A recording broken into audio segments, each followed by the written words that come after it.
Hello, everyone, and welcome back to Let's Write an Adventure, our ongoing live stream where we are creating a completely custom campaign in real time so that you can see all of the thoughts, questions, concerns, comments, ideas, brainstorming that goes into creating a fully homebrew campaign for Dungeons and Dragons using my method.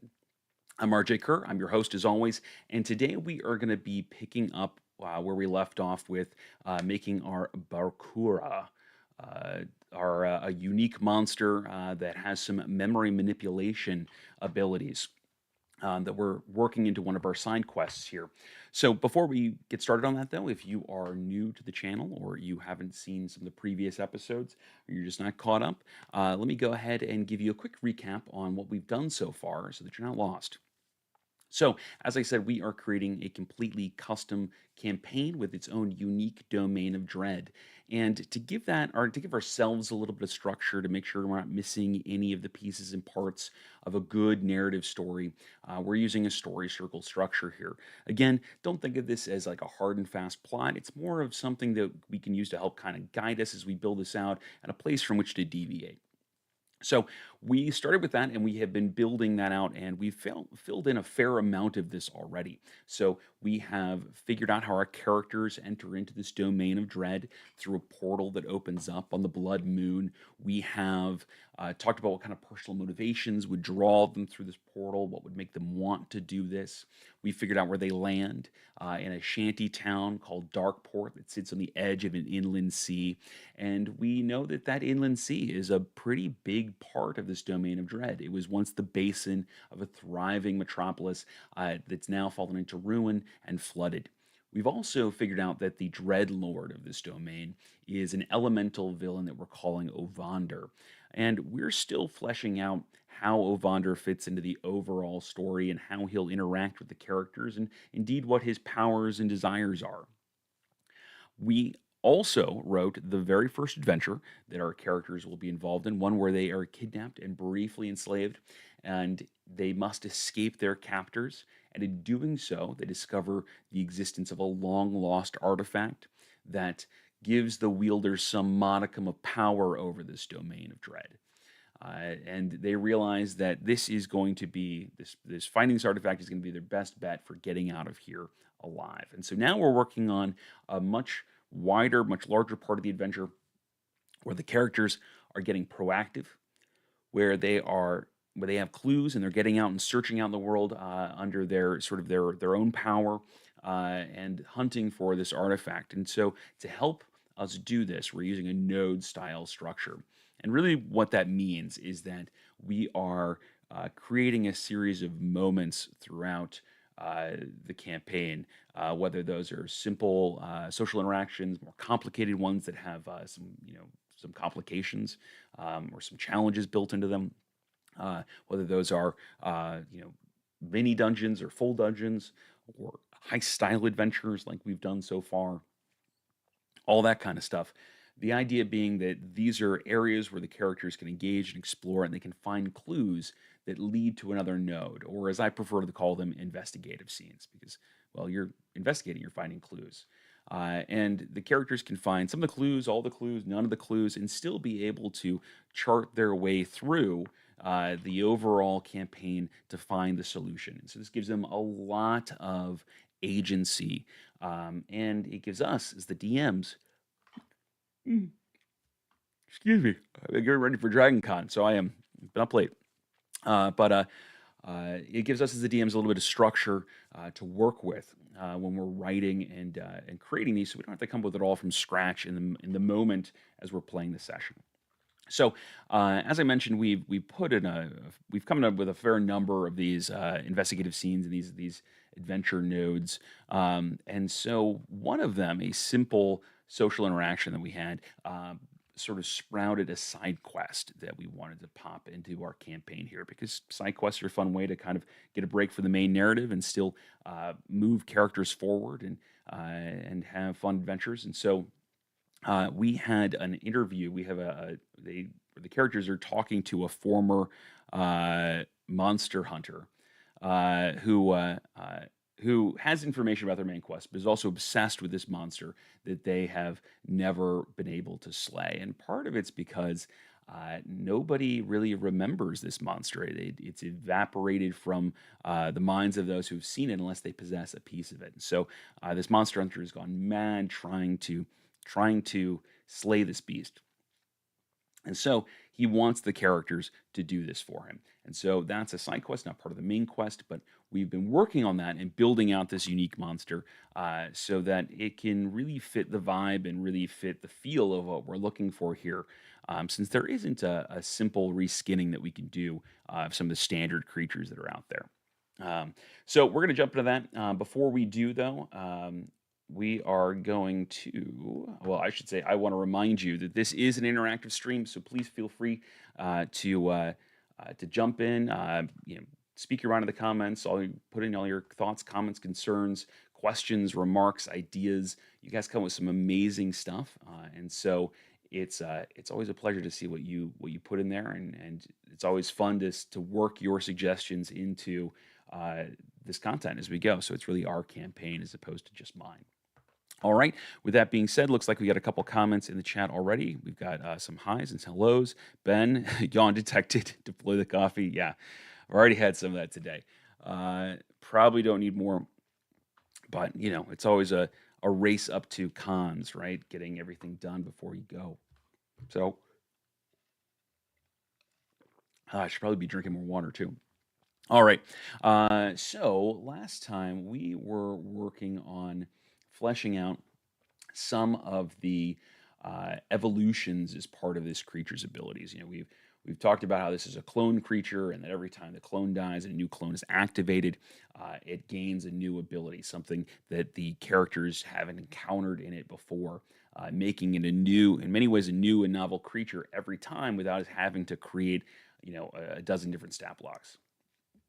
So we have worked out most of this. We've talked about, there being basic poison in the first evolution. We've talked about some immunities that it gains later. We've talked a little bit about this ink fog ability. We've talked about sort of this dread marked thing that builds off of its memory marked feature.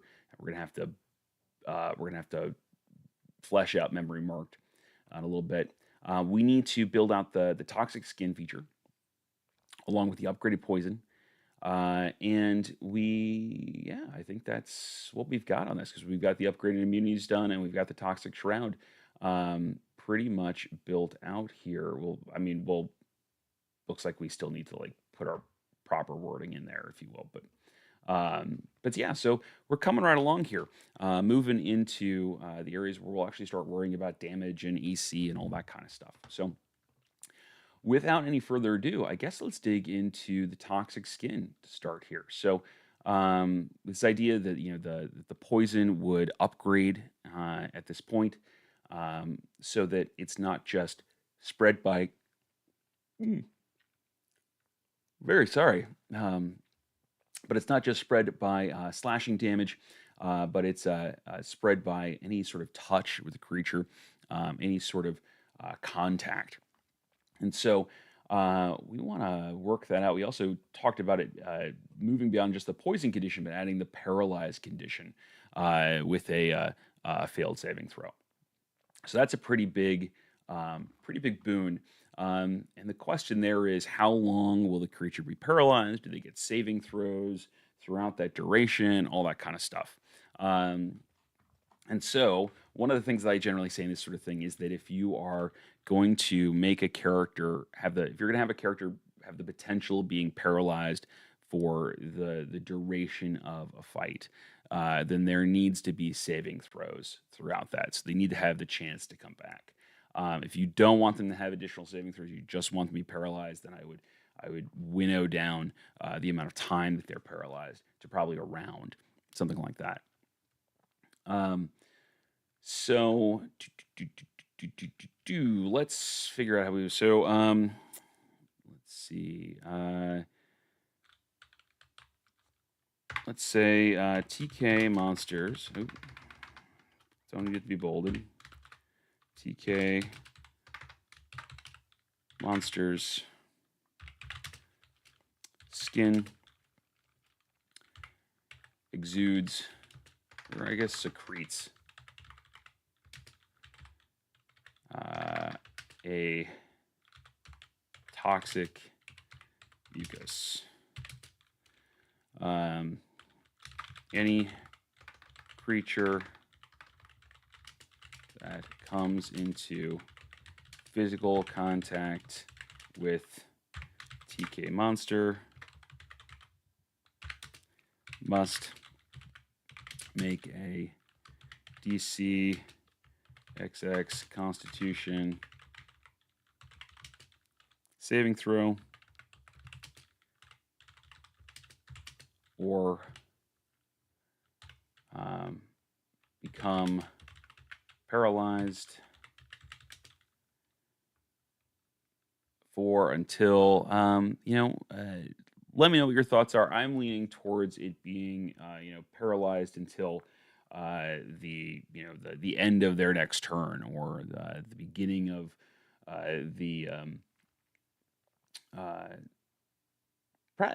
probably the beginning of mm, hmm, probably the end of the monster's turn because you got to think about the utility of this, right? Like in terms of the initiative order, right? So if they're just paralyzed to the end of, if the target's just paralyzed to the end of their turn, well, what if they come right after the initiative order from our monster here? Well, then the paralysis was kind of meaningless, right?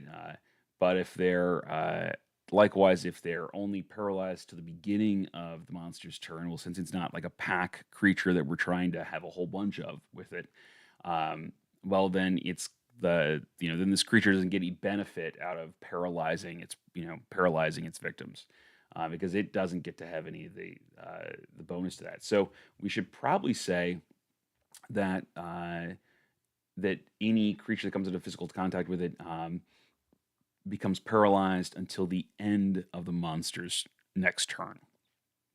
The alternative to that would be that they are paralyzed for a minute, and then they have the ability to keep making saving throws. Um, there's pros and cons to that. I don't know that I am like personally opposed to that sort of mechanic there. Um, they,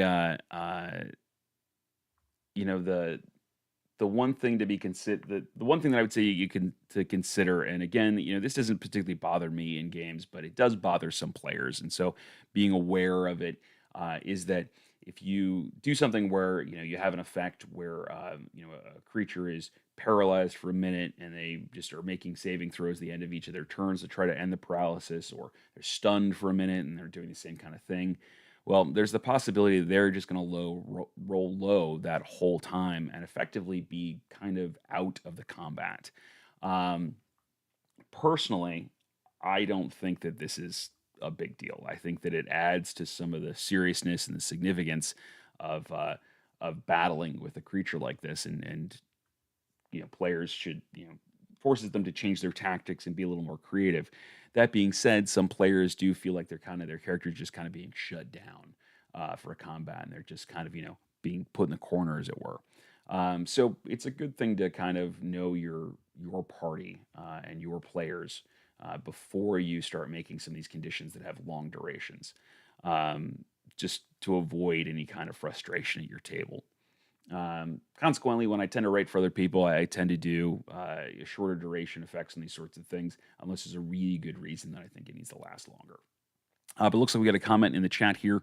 Ben Elder says, for toxic skin, I'd say maybe paralyzed till passes the DC or until they take damage. Another option could be they go on a wild drug trip like those exotic frogs. Yeah,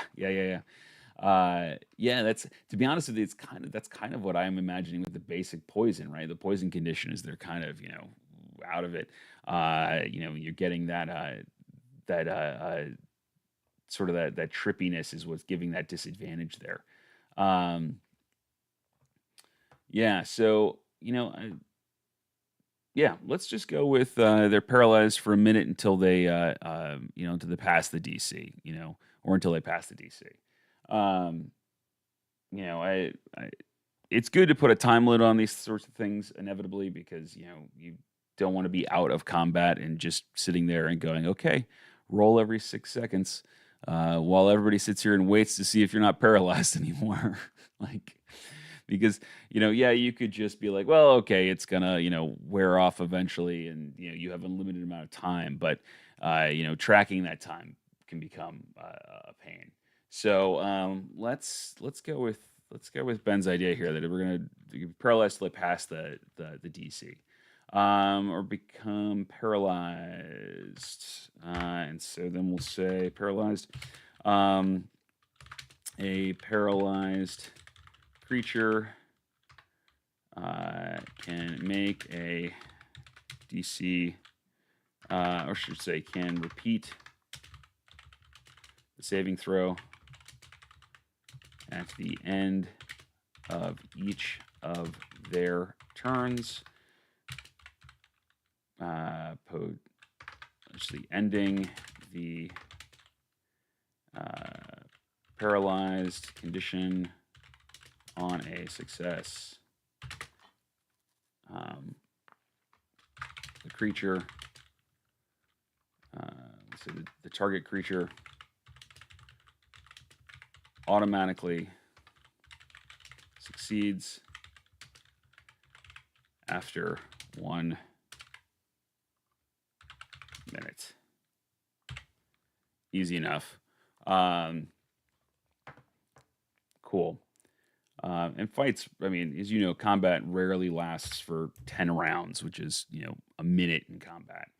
And if it does, well, it's gone on long enough that maybe the poison should wear off and they can be back in the game. You know, the the other thing to consider on this, and again, I'm not intrinsically against this. It's more of just kind of a be aware of what you're doing, right? The other thing here is that there is the possibility that this monster could paralyze everybody in the party.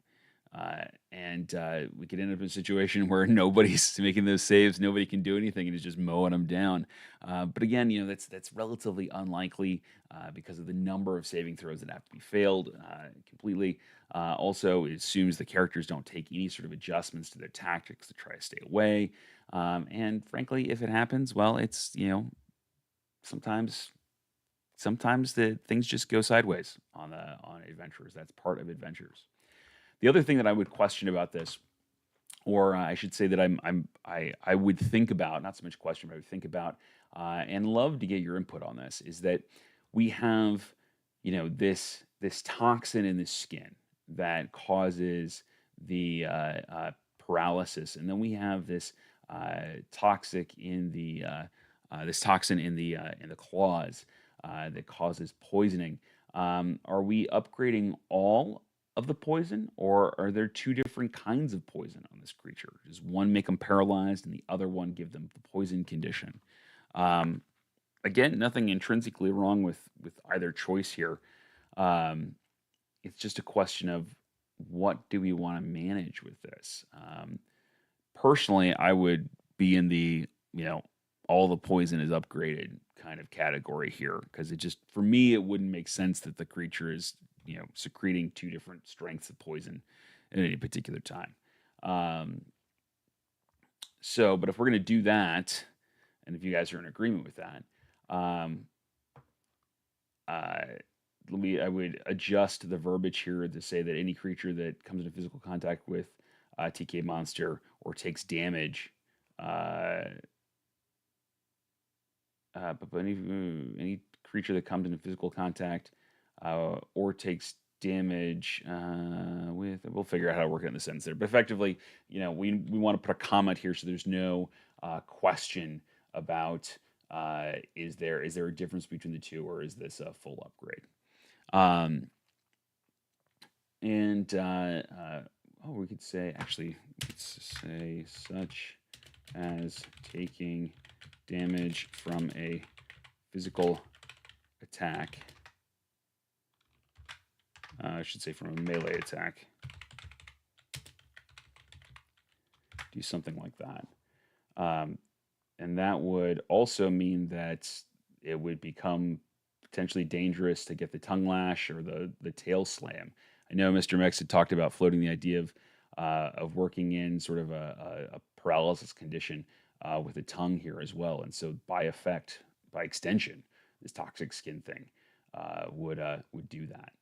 Um, yeah, making a pretty beefy upgrade here.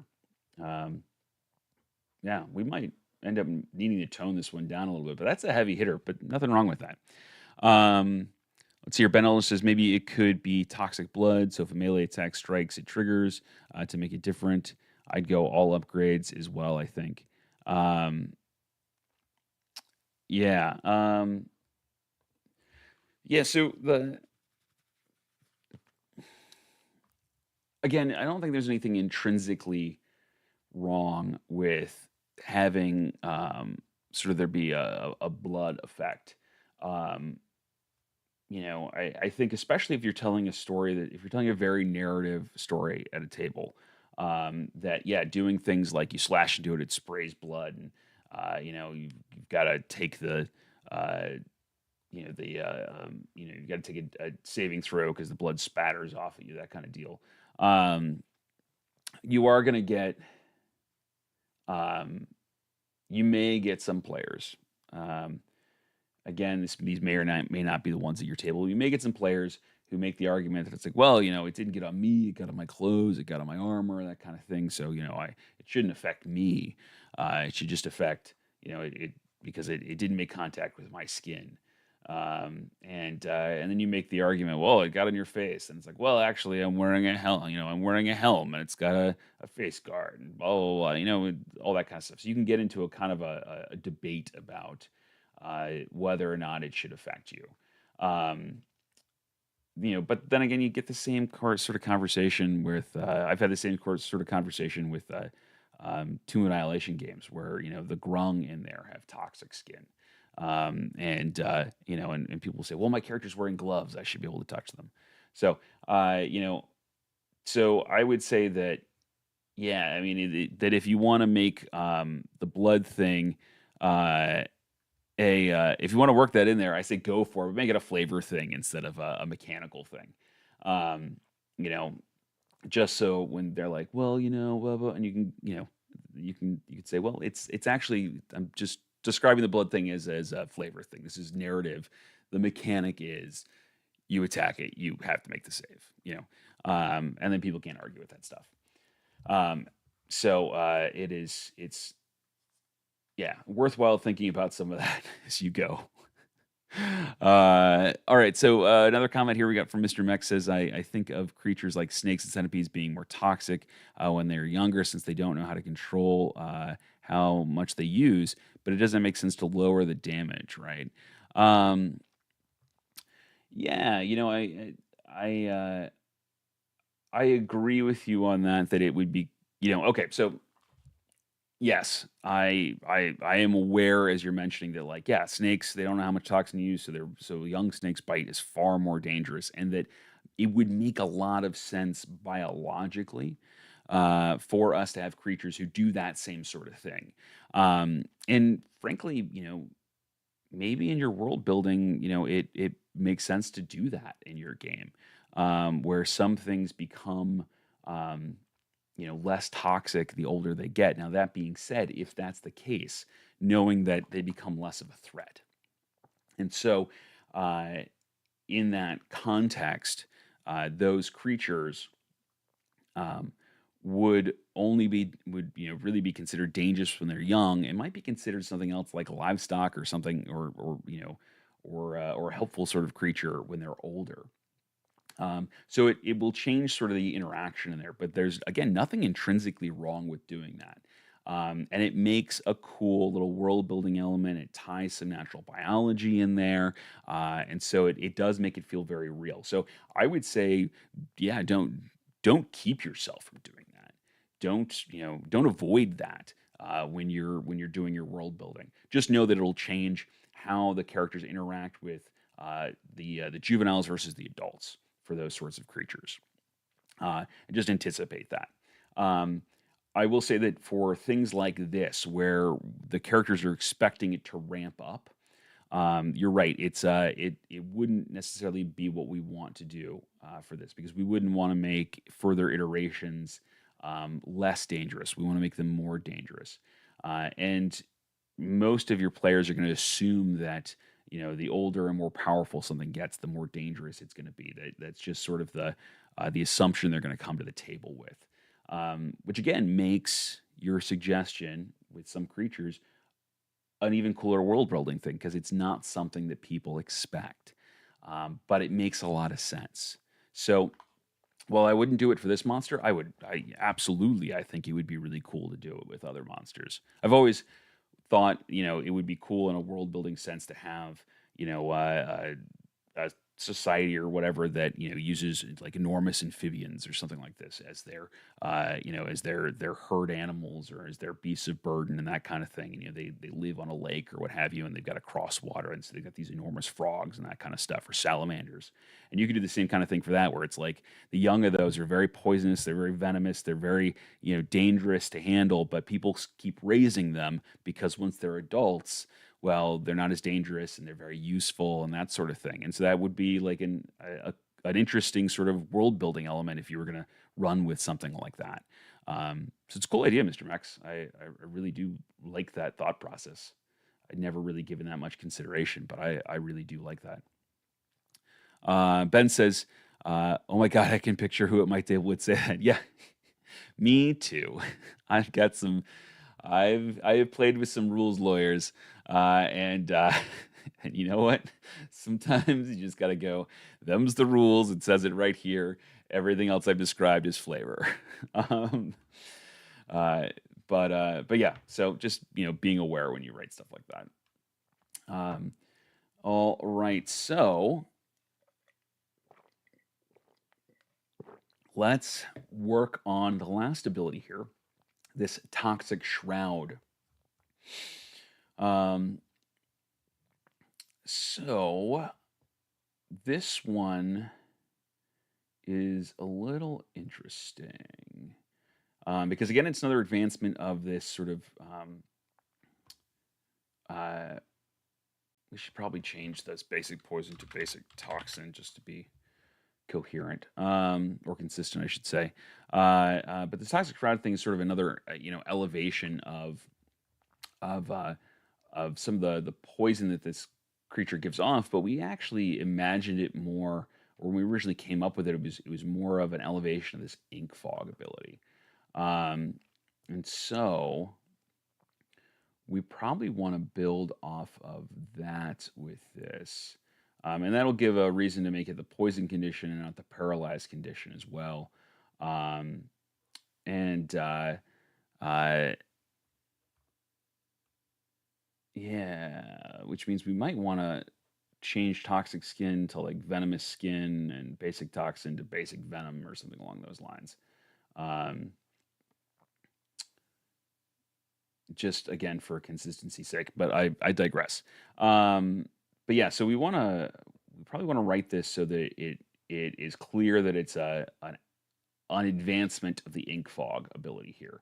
So the ink fog, we say that the TK monster can cast the fog cloud once per day as a bonus action. When TK monster casts this spell, it chooses a target within the spell's area of effect. The target must make a DC XX dexterity saving throw or become blinded for 1 minute by the inky discharge.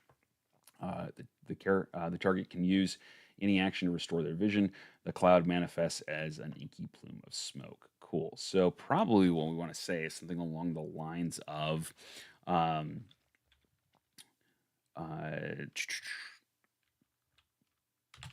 creatures who we have a couple options here. So when you're moving through area of effects, we can either say when they start their turn there, or they move through it for the first time, or we could say when they end their turn there, they've got to make it. I 6 of one, half a dozen of others sometimes. Personally, I tend to lean into either they start the turn there, or they move in through there or they move into that space for the first time, because if it's end your turn there, you will get, very mobile characters who will dart in, do damage, and dart back out. Um, so, which again, maybe something you want to be a solution to this. So, again, nothing wrong with either one of those. It's just being aware of the choices that you're making when you do this. So let's say the creatures that start their turn or uh, start the turn within, let's see, TK monsters.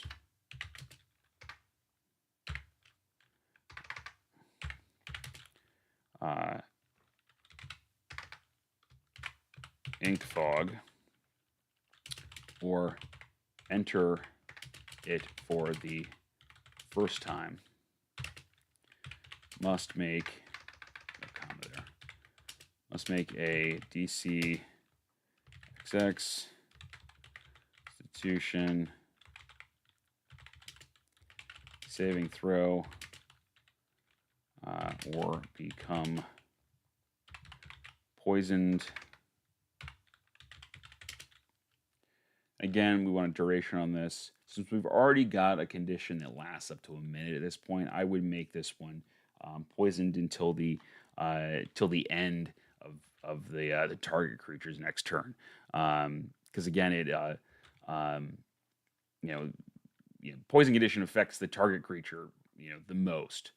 It's not so much giving an advantage to any attacking creature; it's giving a disadvantage to the target creature. So easy enough to kind of end it on at the end of their turn. And keep it pretty simple. So DC excess Constitution saving throw or become poisoned until the end of the target creature's next turn. Simple enough. Now that we should work some of the flavoring that Ben came up with last time. So let's give a little description here. So let's say,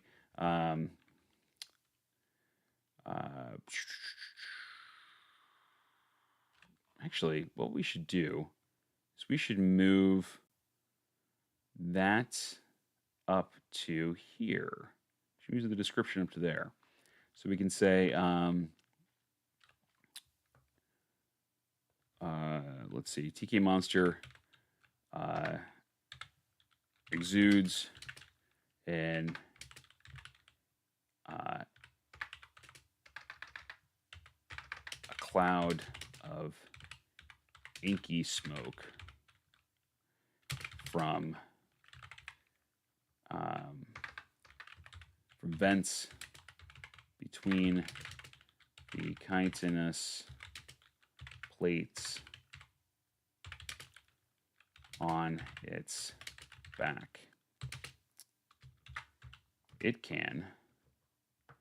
Cool. And then makes more sense to describe it up there anyway, since this is a build off on that. And then we can get rid of the cloud manifest as an inky plume of smoke because we've kind of already answered that in the original description of this, which gives us a little bit of flavor. Cool. All right. Let's see here. A couple other comments in the chat. Mr. Mex says, if using it for a different creature, could the creature be able to choose to release the toxin, or would it just be trying to pacify the party ASAP? You just gave me an idea for a monster, LOL. Sorry to switch topics on you after you moved on. No. Please don't be sorry at all. That's part of what this channel is here for, is if you guys have, as you guys brainstorm and come up with your own ideas, whether they're related to this or not, I'm here to chat about them with you. You absolutely could. You could, you could make that one of the traits on the creature. And so, what I would, do in that case maybe is, just kind of rough hashing it. I would say that if you're trying to do poison, trying to do poison damage, which kind of makes sense for what you're describing here. I'd have I'd have like the bite attack, and it would do sort of the basic poison, as for the adult stat block. It would do kind of the basic poison, right? the half dose or the quarter dose. Probably a half dose is kind of what I would think about for this. And then I would have as a feature that the creature under a certain triggering action or an attitude or something like that um, can increase the potency of its venom, giving it making an automatic critical hit or whatever on all of these bite attacks, which effectively would just double the dice, right? Like so, if it's a half dose, that makes sense.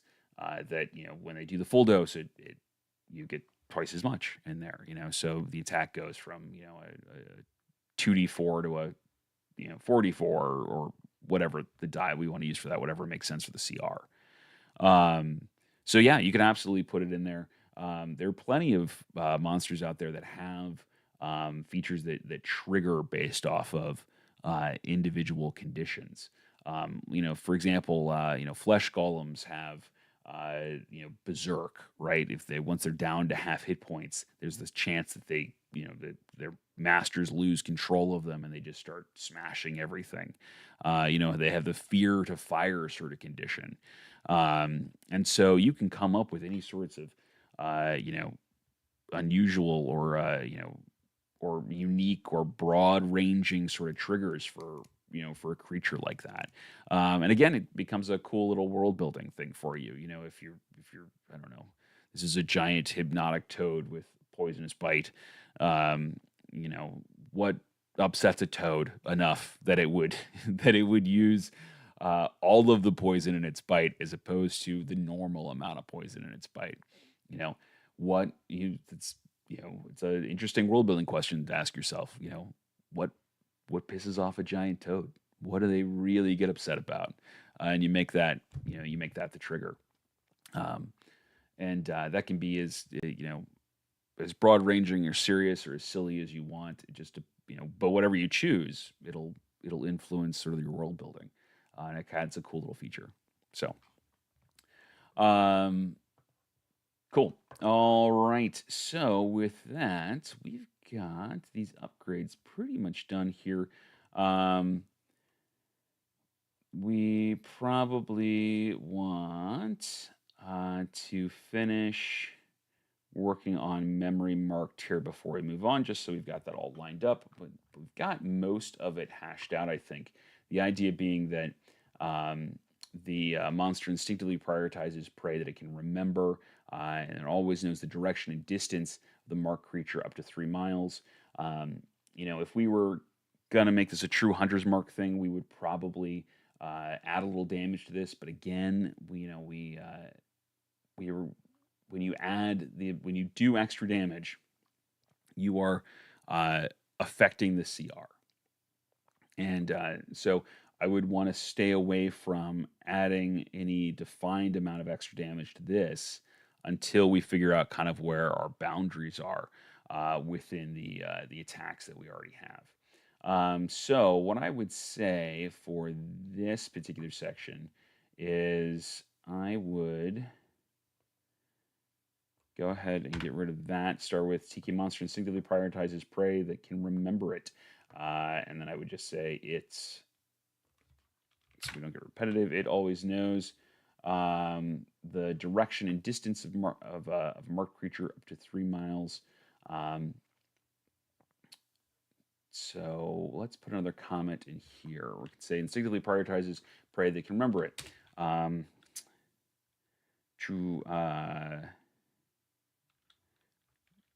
we making this a bonus action, or is it like a reaction or a free action? What do you want to say?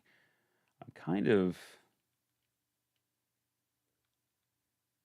leaning towards bonus action on this because we've got dread marked as a bonus action as well. And I would think that we wouldn't want to make it so that you can use both memory marked and dread marked on the same turn. You want it to build. Ben Elder says I'd say bonus action too. Yeah, I'm in agreement with that. Okay, so we'll say as a bonus action,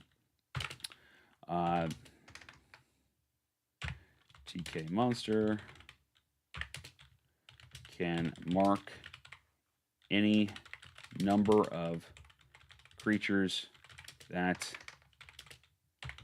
possess a let's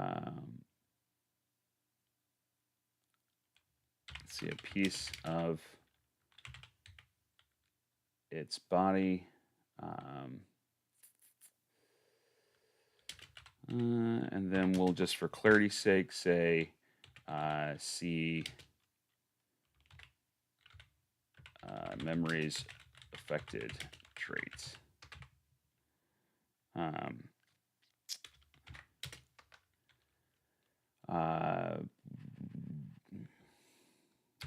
then we say, and we're going to want to get rid of it. So while marked in this way, TK monster always knows the direction and distance of each creature up to 3 miles.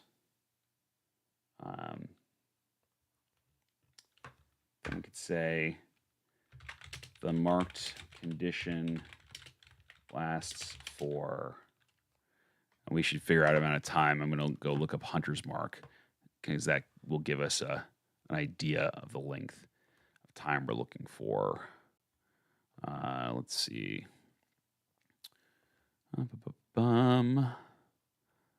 So again, I've just got D&D Beyond up on the other screen here. Hunter's Mark.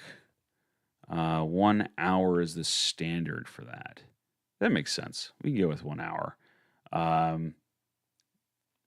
If you cast at higher levels, you can do up to 8 hours and then up to 24 hours. I'd say that probably for this level of a creature, an hour makes sense. Plus, if you're having to run a chase sequence that spans, 8 hours of game time, that's going to be so many sessions. So probably an hour. They'll last for 1 hour. And it reminds me, I probably need to keep that consistent. Okay. All right, great. So it looks like we've got all the special features built out for this. There's a fair amount of them with this creature. I'm going to move true name up, though, because I feel like it's going to get lost down at the bottom there. So let's just put it in here. All right, but yeah, there's a fair amount of stuff for this. This is a pretty intricate monster. But I think it's going to be a cool one to run. So now it's time to start working on some of the nitty-gritty details of this. One thing that we do need to figure out is we talked about it having a painfully specific weakness.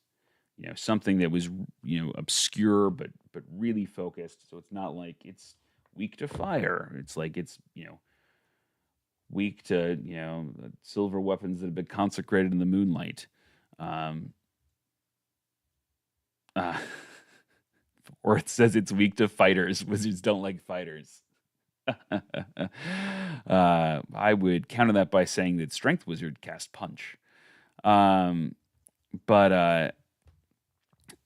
So about something specific that's a little thematic to this, I think would be a good idea. And this is where we can kind of link it back to its association with the wizard, right? What would the wizard think to make this what's something specific the wizard would think of as a vulnerability to this thing, as it's effectively the wizard's foolproof way to destroy the creatures that it made if they ever turn on it. It could be almost anything. I mean, at this point, it's kind of a narrative thing, right? So, what do we think? What would the wizard, what would the wizard have that they could just have on hand that could shut these creatures down? That these creatures would be vulnerable to? Would we, would we go with some classic stuff like salt or cold iron. Um, would we do something that's more thematic to the sea? It's a um, I don't know, a specific conch shell that when blown, makes it susceptible to damage, or you know what what is the vulnerability? Then again, um, we could say that the true name is its vulnerability. To be honest with you, if we wanted to just stick with that, but we can add something more specific here. Um, let's see here. Or it says it's weak to money. Wizard's one true weakness. If you throw coins at it. The wishing well, its natural enemy. um, this poor river creature, slain whenever it drifts too close to a wishing well, tries to make its nest in there, as small children pelt it with coppers, and it is beaten to death. Uh, again, if we weren't trying to run such a horror campaign, that would be so much fun. um, um, let's see. Ben Elder says, I like the idea that it's some sort of artificial thing, like an engineered potion, or maybe something in its lair, like a special plant it must consume, or its body starts to break down. Um, yeah, there's lots of ways that you could kind of approach this that don't necessarily play into the traditional vulnerability. Um, traditional vulnerabilities, as you know, is it's something you can it's a something that you can use to deal damage to a creature, right? So you know, if we're going to go traditional vulnerability, that might be something we want something that needs to be smeared on a blade or something like that, or it's the to your point, Ben, that it's maybe it's the from the oil from a special plant that goes on the blade, and it's vulnerable to that if you coat it on there. The or we could go sort of on the other scheme of these things where it's something that the creature needs, and if it doesn't have it, then it becomes vulnerable. And now the tactic is maybe you sneak in and you clear away all that stuff, so the creature doesn't have this resource, which can again make an interesting sort of um, final encounter for this thing. Um, so yeah, we could go either way on that. Let's see here. Mr. Mech says, "Love." I assume that you're talking about the children defeating this creature and they're wishing well with with coppers. Yeah, I kind of love that too. There's so again, I'm going to digress here for a minute. But at one point on our Q&A stream, when Ben asked about having a group that's looking at a new campaign, and some want to play grimdark and some want to play something lighter, and how you kind of get around that. And I mentioned that you can narrow down on what they like, and then combine genres to come up with something new. And I made the point, and I made the at the time just sort of the off the cuff suggestion that you could do like a classic sort of noir adventure, but it's about ridiculous things like recovering stolen gumdrops and stuff like that. I have to admit that I've never stopped thinking about that. That is a that sounds like such a fun campaign environment for me, and I think that this whole bit about children slaying dangerous monsters by pelting them with coins in the wishing well would be a fun addition to that world. Um, but anyway, back from my tangent here. Jonathan Frost says a weapon dipped in antitoxin. That's really clean. I like that. It fits thematically. This creature's heavily poisonous, and so it kind of neutralize that. Antitoxin is something that is relatively available, but is specific enough that it's not something that most people would consider. They would just guess kind of off the cuff, like we should just let's dip our blades in antitoxin when we fight this thing. Um, they might think to stock up on antitoxin, to prevent some of these poison conditions when they're battling it. Um, and which is even cooler because then if they find out the secret partway through, they're like, "Oh, we've already got what we need. Let's go fight it." instead of making it a whole side quest to go find, the rare herb that grows only on the western front of the mountains afar to the west, who are in the complete opposite direction of this creature. So yeah, I like that. I like the antitoxin thing.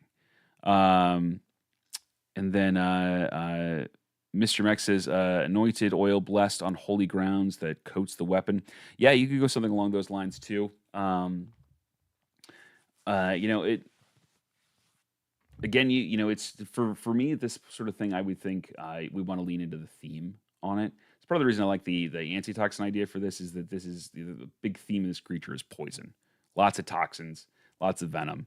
But on the other side of that, if we were doing something along these lines, and this was undead or it was a fiend of some kind, yeah, I would 100% be going with some sort of anointed oil.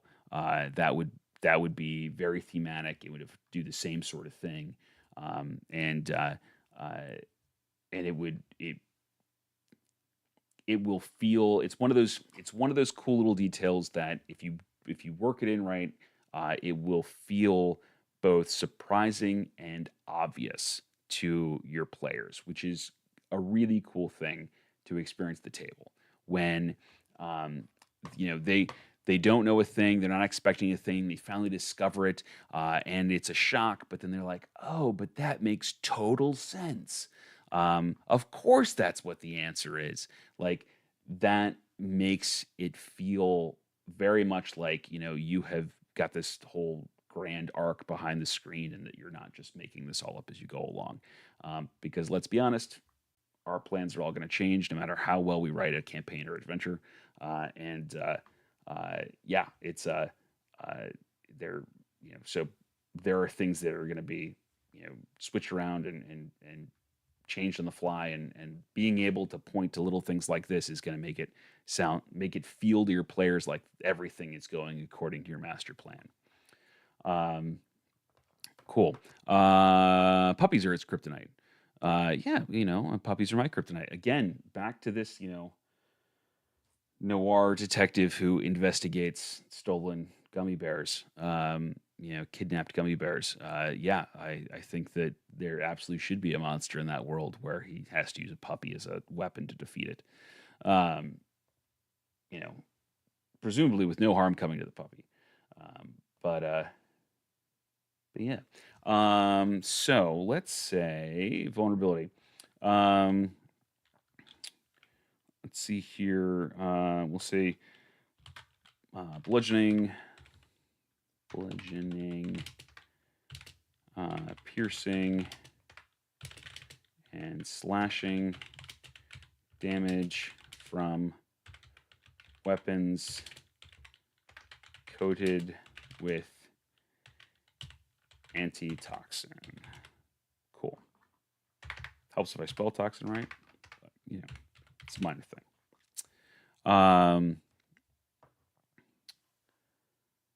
Yeah, bludgeoning. Okay. Let's see. Ben says maybe if the party destroys the clone pods, it suffers psychic damage. That's a really interesting idea, Ben. Um, let's think about that one for a moment, because on the face of it, I really like that. But let's work it out. Let's chew through it. So we're gonna have this last final encounter in the creature's lair, where that's the monster is there, and you're surrounded by the clone pods, um, and the and you realize the characters realize that they've got to defeat this monster. They got to destroy all these clone pods. But every time they kill the monster, a new one pops out of the clone pods. So they're incentivized to destroy the pods before the monster, so that they don't have to keep facing this thing over and over and over again. Um, so the question then becomes, um, is this, because that's an obvious tactic. The question then becomes, um, you know, does it make the fight too trivial if the creature is suffering from psychic damage every time one of these clone pods is destroyed? Um, Uh, but at the same time, they all are kind of linked, so it would make sense for there to be some sort of effect on a creature. So again, maybe it's not a damage effect. Um, maybe it's maybe it's some other sort of psychic effect. Maybe it is something um, that it uh, I don't know, maybe it effectively it poisons the creature for a minute, but it's immune to the poison condition. So but come up with something along those lines that there's some mechanical effect to it. It has disadvantage on attacks, or it can't take reactions when whenever for a turn whenever one of the clone pods is destroyed. Or maybe it can take an action or a bonus action, but it can't do both on a turn when one of the pods is destroyed. Um, and so there's sort of two tactics that the characters can then take. They can destroy as many of the pods as possible in one go, knowing that that it's going to cause some profound psychic disruption to this thing, but it's only going to last a round. Or they can uh, fight this thing, battle it down while somebody every round pops one of these pods. Um, the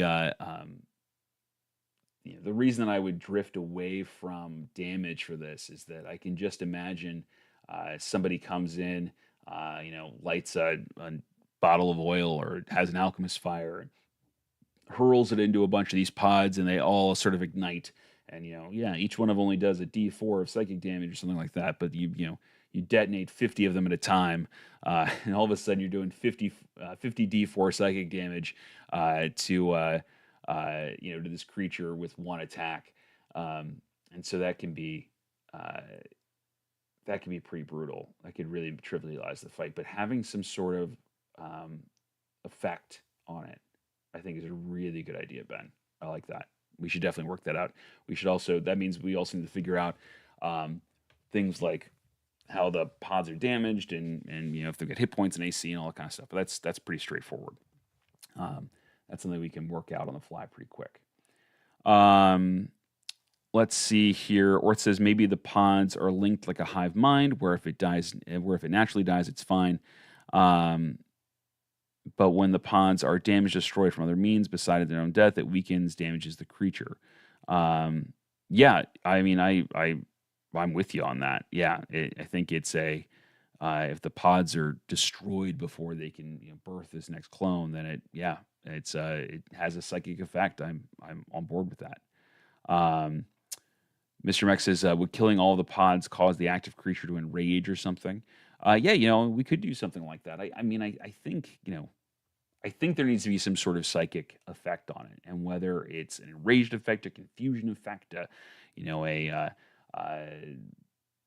loses some of its actions or bonus actions, or um, what is whatever we choose, um, that could work. Um, Jonathan Frost says, oh, I'm sorry, I skipped a comment here. Ben says, maybe if the party damages a pod with a creature alive, an insane half-formed version spawns that attacks the prime creature, for there can only be one. I mean, narratively, that would be cool. That requires us to make another stat block. And which again, if you've got the time and you want to do it, awesome, go for it. It actually doesn't take as long as it takes us to make stat blocks on this stream, because we're talking about every little thing. When you do this by yourself, it goes a lot faster. And so yeah, you can absolutely do that half monster, and narratively it makes sense. If there can only be one living clone at a time, the clones would duke it out, right? Total Highlander thing.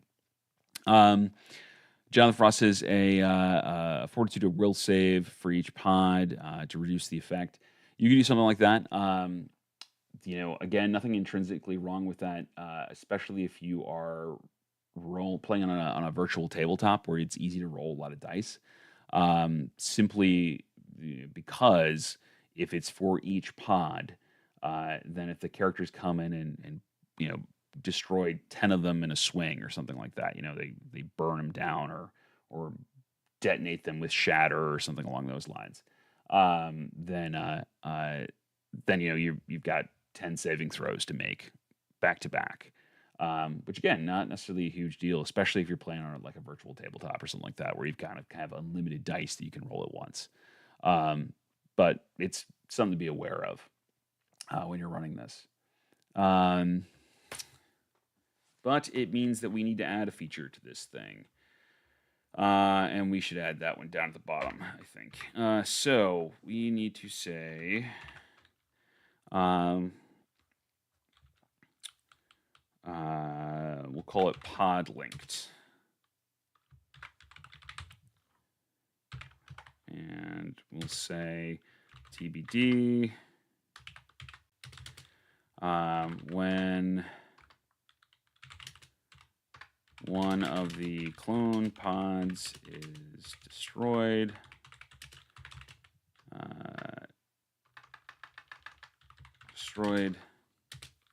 the creature is subject to some kind of psychic effect.